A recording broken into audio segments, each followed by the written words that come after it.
While I may be the only one being sworn in today, what if we all see this as a fresh start? What if we all took this chance to break some of our bad habits? What if today we remembered why we ran for office in the first place? Let's get back into the solutions business. Welcome back to the special edition of Power and Politics from Capitol Hill. Tom Suozzi spoke a lot on the House floor about getting things done, but how do you actually accomplish that? We're going to speak now with a man who knows a thing or two about it. Kevin Fogarty is the former chief of staff for retired Congressman Peter King. He's also a lobbyist who works with the New York congressional delegation. All right, Kevin, so Tom Suozzi is talking about bringing people together. What is he up against here?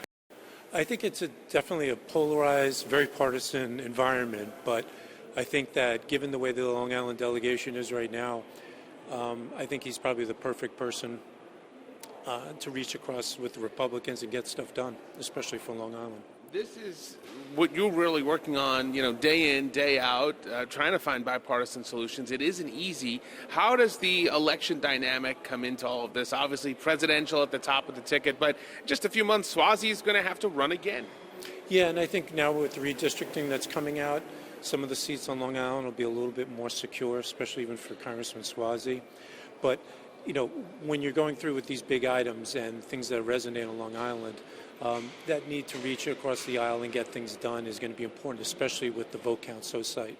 What are some of the issues you think there can be common ground between Suozzi, currently the lone Democrat representing Long Island, and the three Republicans? Well, you're probably going to see something at least on crime, hopefully on the border as well, immigration. But there are going to be many issues that are important to Long Island, 9/11 health, Long Island Sound, Plum Island, that they're all going to come together on. Everyone talks about SALT on Long Island, whether you're Tom Suozzi, whether you were Peter King, whether you're Anthony D'Esposito. Tough to get it done, though. Do you think there'll be any movement on that?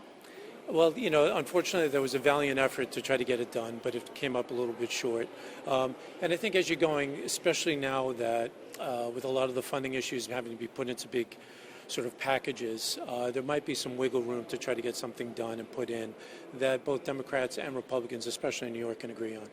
Is Tom Suozzi going to be surprised by anything he finds here that has changed over the past couple of years? Obviously, he's a veteran.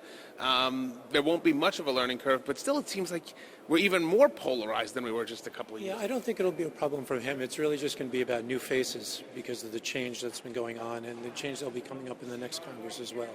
So the institution is still the same, and I think his understanding of Long Island hasn't changed. So I think it'll be a good fit still. What skill set do you think he brings to the table here that will serve Long Islanders well? Unlike his technical predecessor, he's an adult, and he certainly understands the issues on Long Island and certainly wants to get stuff done. So I think it's a good outlook for him. And lastly, the numbers game. Speaker Johnson's job just becomes that much more tougher. I mean, how real is that squeeze right now on a whole host of issues? The squeeze is really tough. Even if we're projecting forward a little bit, we have another special election in New York at the end of April, and that will probably be another Democratic seat.